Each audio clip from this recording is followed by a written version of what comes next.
ত্রয়োদশ জাতীয় সংসদ নির্বাচন ঘিরে ফেনীর ৩টি আসনের মধ্যে আলোচনায় ফেনী ১। বলা যায় আসনটি বিএনপি চেয়ারপারসন ও সাবেক প্রধানমন্ত্রী বেগম খালেদা জিয়ার ঘাঁটি।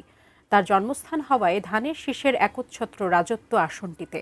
তবে জামায়াত ইসলামী আন্দোলনের প্রার্থীরাও ছুটছেন ভোটারদের দ্বারে দ্বারে, চলছে তাদের গণসংযোগ ও পথসভা। মাঠ পর্যায়ে অন্য দলগুলোর দেখা নেই বললেই চলে। ফেনী প্রতিনিধি দিদারুল আলমের পাঠানো তথ্য ছবি নিয়ে ডেস্ক রিপোর্ট। ফুলগাজী, পরশুরাম ও ছাগলনাইয়া উপজেলা নিয়ে ফেনী ১ আসন।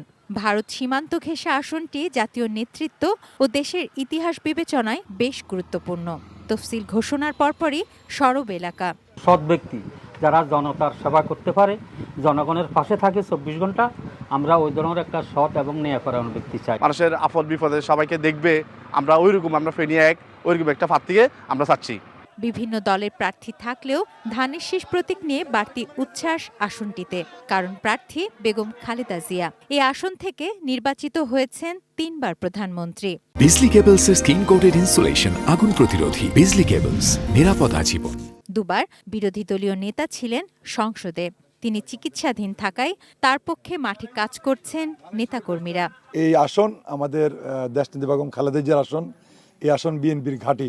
ব্যাপক সারা মানুষের এবং মানুষ বেগম খালেদা জিয়াকে আবারও ভোট দিতে পারবে, এই জন্য তারা অধীর আগ্রহে অপেক্ষা করছে। বসে নেই জামায়াত, ইসলামী আন্দোলন, খেলাফত মজলিস সহ বিভিন্ন রাজনৈতিক দলের সম্ভাব্য প্রার্থীরাও। দলের মনোনয়ন নিশ্চিত ও ভোটারদের মন জয় করতে গণসংযোগ ও পথসভা চালিয়ে যাচ্ছেন তারা। পুরনো ধাঁচের রাজনীতি আর চাইতেছে না। আমরা মনে করি যে এখানে যদি আমরা শান্তিপূর্ণ পরিবেশ যদি আমরা দিতে পারি, জনগণ যদি ভোট দিতে পারে, আমরা বিপুল ভোটে আমরা জয়লাভ করবো ইনশাল্লাহ।